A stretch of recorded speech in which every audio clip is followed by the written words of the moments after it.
Greetings and salutations, tasty liquor lovers. I'm joined via Skype by my fellow Aussie Beer Reviewer, Gez Lawson. And we're going to be looking at Sierra Nevada Pale Ale in the can. I think we've both reviewed this in the past. Me, about like 4 years ago. When did you review it, Gez? Yeah, it would have been roughly around the same time, maybe. I think it's when the Stubbies first came to Dan Murphy's. Is that when?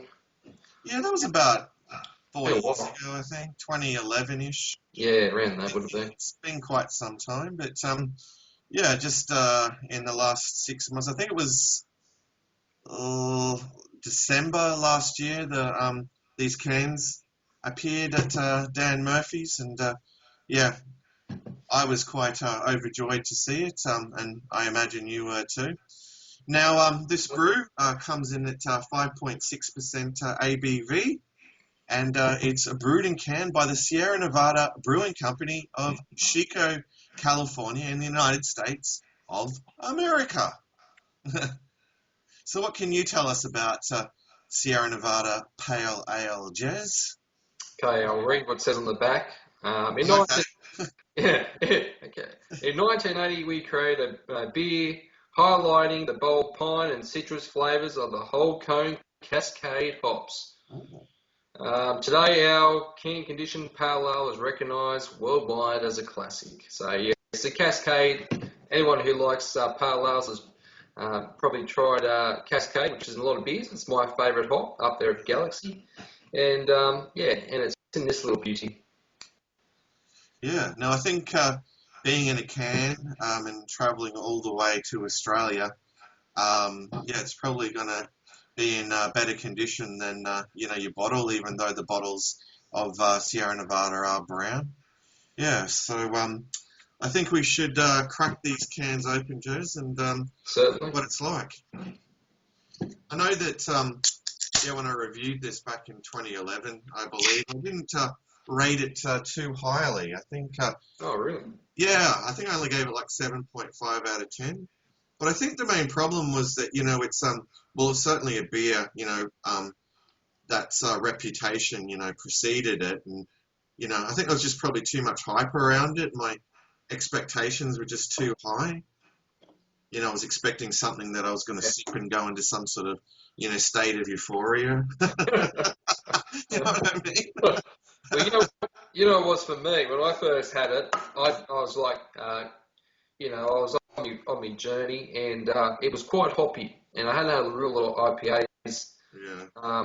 Yeah, all these American pale ales before that, and it kind of was like a flavour overload, and yeah, but all these years later,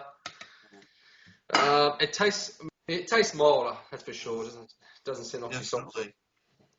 So, yeah, looking at the appearance, definitely on the amber spectrum.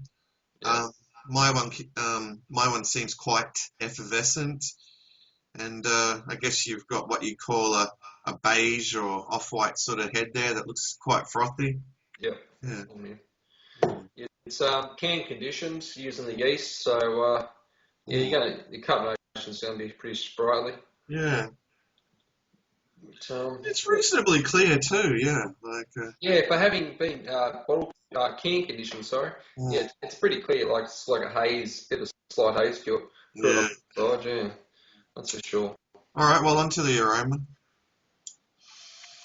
Ooh, that's good. Like the Fat Yak that we reviewed in the can, like about a year or so ago now. Like yeah, that's definitely getting the piney notes coming through more prominently in this too. Yeah, it's definitely the hop aroma's there, and it's but saying that, like when I first had this, I think the aroma nearly knocked me off my feet.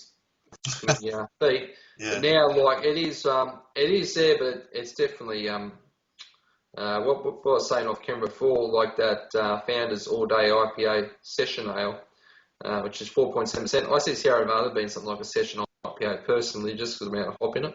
Yeah. Yeah, it's definitely got a beautiful aroma, and it's something you really appreciate, don't you, when you along your beer journey, and as we've spoken before, chasing the hops to a certain degree. Oh yeah, You definitely. get you develop a taste for it, and so that's all good. Yeah. Anyhow, you getting anything aside from all that fruitiness? Oh, maybe a sweetness from the malt bill, but Yeah, there's definitely a sweetness. that's Yeah. like Mm. a syrupy, I don't know, syrupy or something, but Yeah, it's that's still a good way of yeah, putting it. Yeah. yeah. So it's definitely there.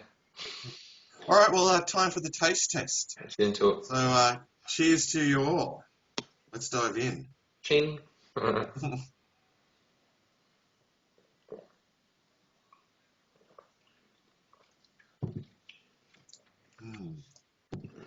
Yeah. Definitely very hop forward, but yeah, I'm getting a bit of caramelly malts there as well. It's yeah, definitely got good malty backbone to it. Yeah.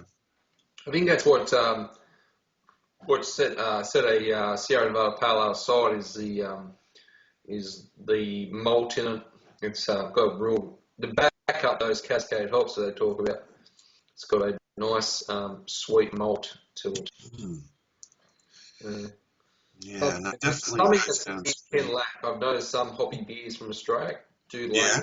the malt with it.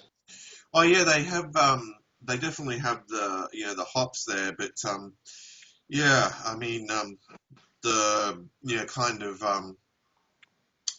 wallop of malt that you need to kind of balance it out just isn't present. Yeah. It's got a nice bitterness, but it's not too bitter. No, I don't Definitely find it got too bitter. Mm. a bit of lingering there. It's makes you, like I always say, it makes you realise, or it lets you know you're drinking beer.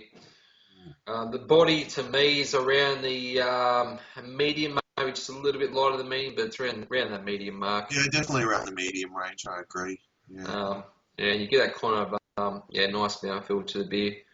It's got substance. It's still made quality after all these years. People rave about it. It's come all the way from California in a can, and it's still very delicious. So it's a well-made product. Very And hard to fault. Yeah. yeah. I think if you're trying to fault the beer, drink the beer wrong, it should be really enjoyed. It's I wouldn't say it's I use the term, I suppose you use the term to the old gateway beer. It's probably a bit too strong to be a gateway beer, but it's on the journey. It's on the way. If you start getting into hops, it's one of those beers that maybe around the middle, before you hit the IPAs, might be to try and get a Yeah, taste. I think if you moving away from your macro lagers and just by chance you decided to check out something like Samuel Adams Boston Lager and you really developed a taste for that, which is I mean, I think it's a Vienna style lager. It's got a lot of hop to it, Yeah, and then I think you start warming to something like that. Maybe this is something to try after that, perhaps. yeah, Yeah. yeah, yeah. I remember when I first had Samuel Adams back in the, well, back at, was it 2010? Mm. I think it was, or early 2011. I don't know when I started getting into more hoppy beers. I thought I was really hoppy. Just like 7 hours, I thought, geez, this is really hoppy. He's like, got me dad, try this, dad. This is really hoppy. And now it's just like mild and compared to other beers, but yeah, it's definitely a beer, and you can buy it. It's at all Dan Murphy's in Australia. So if you want to try it, I'm sure you have one near. You can grab a 4-pack or just a single. So, what could we say about the well, that was a nice burp. In terms of Australia, what could we say in terms of the drinkability and the sessionability and the price point? Price point's pretty good. If you compare the stubbies nowadays, like all these 473 ml cans, you're getting 4 of them for about $18, $9, which is pretty good value. And the amount of the quality you're getting for that money, I think is pretty good. I think it's value for money. You're not getting shit. Mm. And drinkability, I've had probably, I I normally only have 2 of these in a row if I've got some in the fridge, because I don't want to waste them. I want to sparingly drink them, so it all depends. Yeah, I tend to do the same thing with them, like you kind of ration them out, yeah. Yeah. I'll tailgate to something else if I fall another beer, so Yeah. yeah. No, quality beer. It's excellent. I don't know what I score it, but for a pale ale, I'll give it, for a, American pale ale, I'd give it a solid, geez, I couldn't even get high, but I'll say A for me. Yeah, in 2015, I'd probably be more than happy to give this a solid 9 out of 10 now. Yeah, it's definitely a beer that I've really come to appreciate over the years. It's a really quality brew. Yeah. Yeah. As they say on the can here, it's been recognised worldwide as a classic, and I think that's quite true. Spot on. All right, Gez. Well, it was good to obviously do an assessment of the Sierra Nevada Pale Ale in the can. I think that's something that we've both been wanting to do for quite a few months now, since it became available in Australia. So and I believe that shortly we're going to be having a look at the Sierra Nevada Torpedo Extra IPA. So stay tuned, folks. All right, well, thanks for joining us, and hopefully you can join us for the next review as well, which should come straight after this one. Yeah. All right. Time to sink some battleships. There's a torpedo coming. All right. Fairly well.